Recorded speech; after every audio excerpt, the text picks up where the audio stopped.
Good evening. My name is Bruce Montgomery, and thank you for joining me on this edition of Technology Access Television. Well, we're continuing our dialogue about comprehensive immigration reform, and we're going to dig into this subject in a different light. We're going to talk about this thing that many employers understand as EVerify. Yes, this may be something, may be a mandatory part of the comprehensive immigration process where all employees have to go through this. And our experts today are going to provide us some insights on this and give us what to look out for, what to think about as the potential coming of this EVerify could change the landscape for all people that are involved with hiring foreign workers. My guests today and continuing this dialogue are Scott Pollock. Scott, thank you for being here. Thank you for having me, Bruce. And Paul Zulkie. Thank you, Bruce. Both practicing attorneys here in Chicago that have a lot of experience in both business and family practice on a national basis within this area of immigration. Scott, why don't we start with you? What do you think about the potential of EVerify and what that will mean if everybody has to go through that process? Well, I think it's going to add a layer of complexity and cost to every employer in the United States. It will, of course, mean that if there is not compliance with it, there will be potential liability if the federal government enforces against employers that are not using EVerify. I think it's pretty clear that mandatory EVerify is in the future.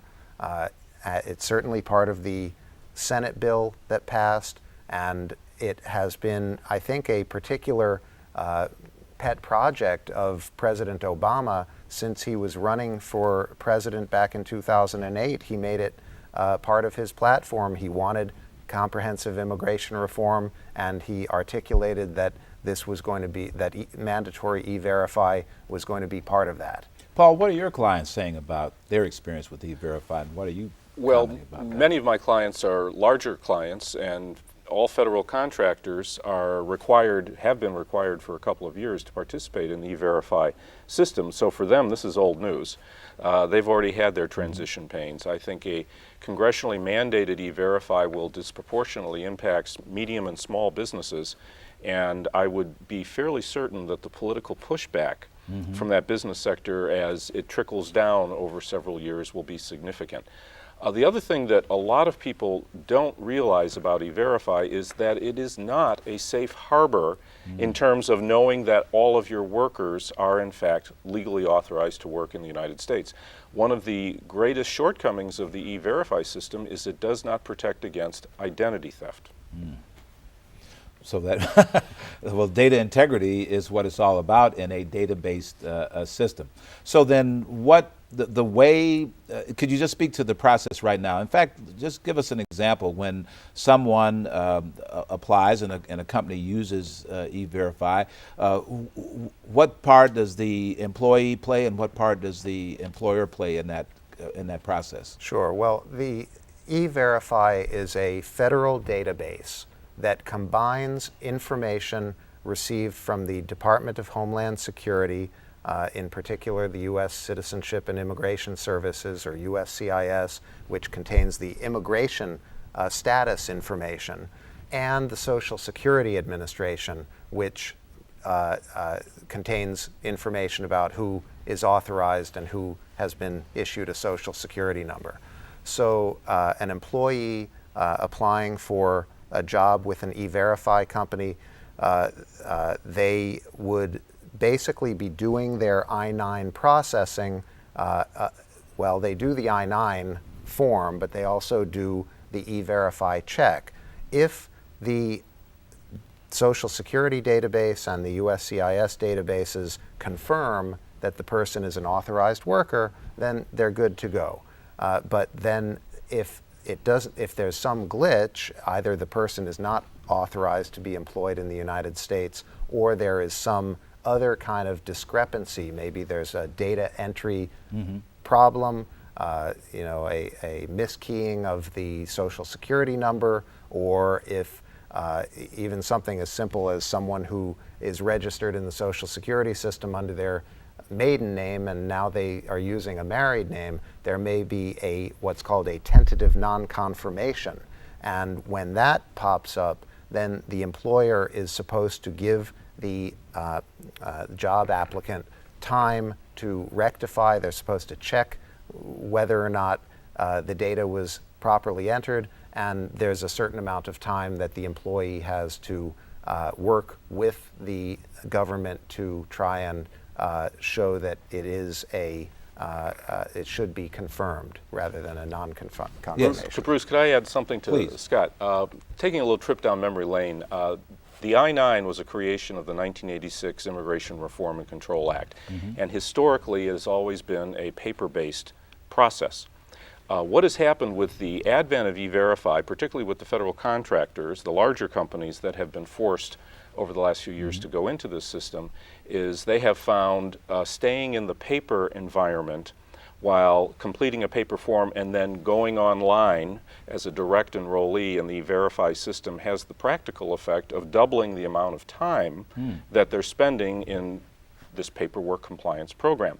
And so what has clearly happened is companies going into EVerify are shifting to an electronic I-9 platform because they basically only have to do it once. Yes. And there are a number of vendors out there of electronic I-9 platforms, and I would caution companies that might be watching this, not all of these I-9 platforms are compliant with the Immigration and Customs Enforcement electronic I-9 audit trail requirements. So they should be very thoughtful and careful before just picking one and starting to shift to an electronic system. Very, very good information. Very good information. Now, Paul, there's going to be a responsibility on the government side to administer this.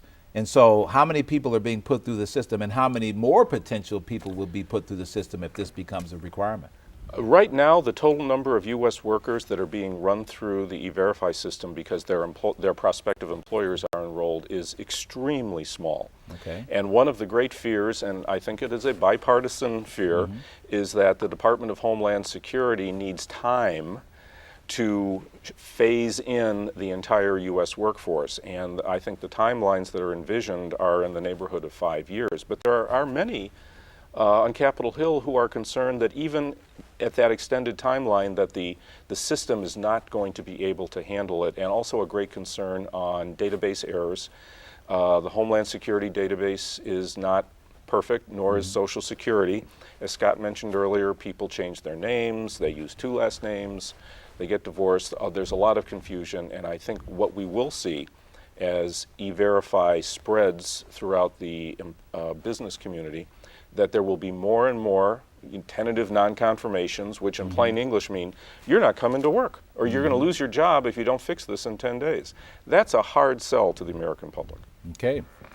Well, in terms, and this is across all skill sets. So this isn't something that just affects government contractors, but anybody that's using All employees, EVerify. yes. That's right. Even, I guess there's some EVerify activity that goes on with internships and those types of things, because Absolutely. they need to have that as well. Well, in terms of preparing for this, are there some things employers can do of all sizes to prepare for what may be an eventuality? Can those that aren't using it across the board, should they start considering getting up to speed on this? And when you talk about some of the systems that they may use to try to reduce I'm doing this in paper and I'm doing it online, are there some approaches people can take to start getting ready for this environment? Well, I encounter frequently employers who don't even know that there is an I-9 requirement. And so I think that as enforcement has become more aggressive over the last 5 or so years, more employers are starting to get the message, but certainly they need to obtain the information that they need to comply. That may involve spending a modest amount to seek counsel from an immigration lawyer. It certainly will be a shock to them if they are targeted by the federal government, and even for employers who are attempting to be compliant, who do fill out I-9 forms, they often get it wrong, and paperwork violations can amount to tens of thousands of dollars in fines. So I think the first thing that employers need to do is to know what the law is, know what the requirements are. There's very little excuse for not knowing, since these rules have been in place basically since 1986.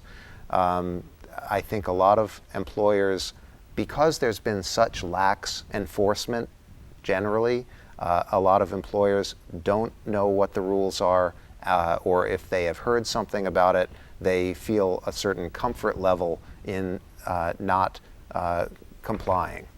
Well, thank you so much for that insight. We're going to take a break and we're going to come back with an additional voice on this very important subject of I-9s and EVerify. Hold on, we'll be right back.